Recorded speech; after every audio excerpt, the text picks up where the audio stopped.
Hey, this is Chaplain John. This is really exciting. I have my friend Gerald here. And Gerald, before we do anything, tell how can people connect with you?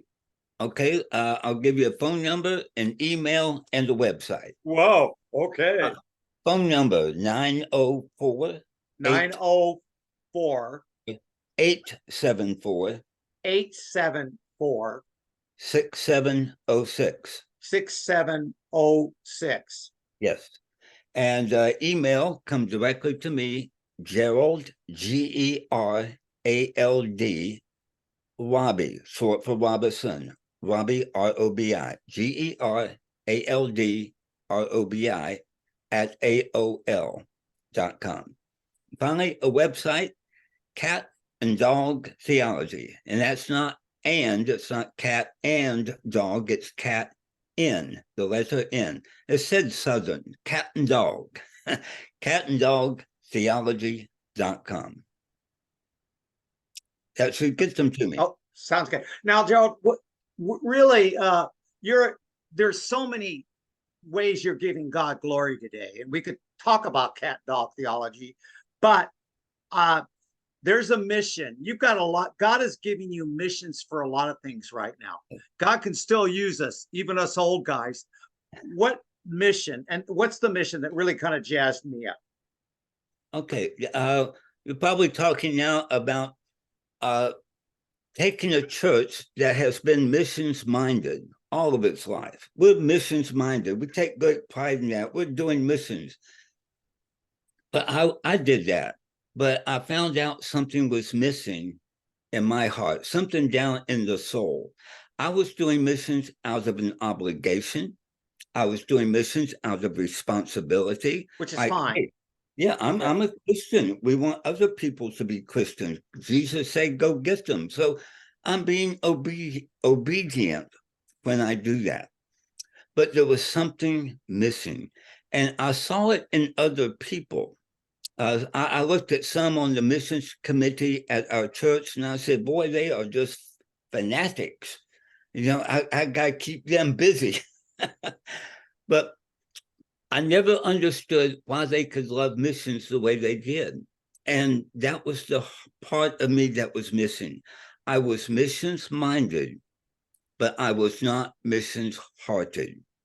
I had been told what I ought to do, and I wanted to, but I wanted to do what I'd been told, but I wasn't doing missions because I wanted to do missions, because it was about God and his glory. Wow. I was Wow. doing missions for people-centered reasons. Like we want to share Jesus so people don't die and go to hell. Well, of course we don't want that to happen. So we should do missions. But there was something missing inside, something that made my heart beat for the glory of God. It wasn't there. When I found out I was missions minded, but not missions hearted, I realized the target had been missed by about 12 inches. Wow. And so many churches are like that. Yeah, we missed the target. Now we're missions minded, and that's good, but missions hearted is different. And so many pastors who want their churches to go in that direction, to be missions hearted, they try to stir up their heart, but the heart is often unstirrable. So how does a pastor move the people to want to do missions? Well, typically he will apply guilt. Like, you should do missions because it brings God glory. Well, I know I should, but I don't want to. And here's the problem. Our want to didn't want to. So the mission God has given me in these latter years of my life is to help pastors turn the want to on in their church. Wow. Wow. To get the heart Wow. tuned in. And what I found is that typically we have preached Jesus in such a way that we come off sounding like a used car salesman. Oh dear.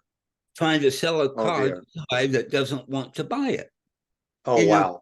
You need Jesus because he'll forgive your sins. He'll get you into heaven. Wow. He'll make your life smooth and safe and soft and easy and comfortable. And if I can list enough amenities that Jesus will bring, maybe you'll sign up. And so we're trying to convince people to buy into Jesus because of what Jesus will do for you. Wow. I found that misses the mark. What happens is the way you win somebody to Jesus is the way they will continue to live. Wow. Wow. If I win you to Jesus based on Because what Jesus will do for you, then that's all you look for the rest of your life. What will wow. Jesus do for Wow. me? So Wow. now I've had to change the core of my message. And that is, Wow. let me help you fall in love with God. When you fall in love with God, then you want to do those things. It's not that you ought to, it's not that you should, it's not that you ought to, should do. It's that I want to. I really want to. And that's what is missing so much in Oh, evangelism and missions. So I wrote a book about that. I call it A Dog's Tale. And it's about a dog that gets picked up by the dog catcher. He's taken to the dog pound, and he is facing imminent death unless somebody falls in love with him and adopts him. Very much like we are facing imminent eternal death unless God comes and falls in love with us.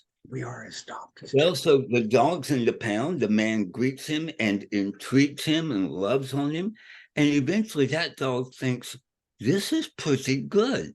I had a good life chasing after cats and barking at other dogs and chasing cars and eating out of trash cans. That was a good life. But this guy, Oh, wow. I just enjoy being with him. So the Wow. man entreats him, and the dog is won to the man, Wow. heart level. Then the man says, I would like to clean you up and take you home to be with me. Wow. So Oh, wow. wherever I am, you can be there. And we'll enjoy the time together. And that's exactly what God does. He says, I want to take you home with me, but we got to get you cleaned up first. Let's get rid of the sin. Oh, wow. And let's get you brought into my family.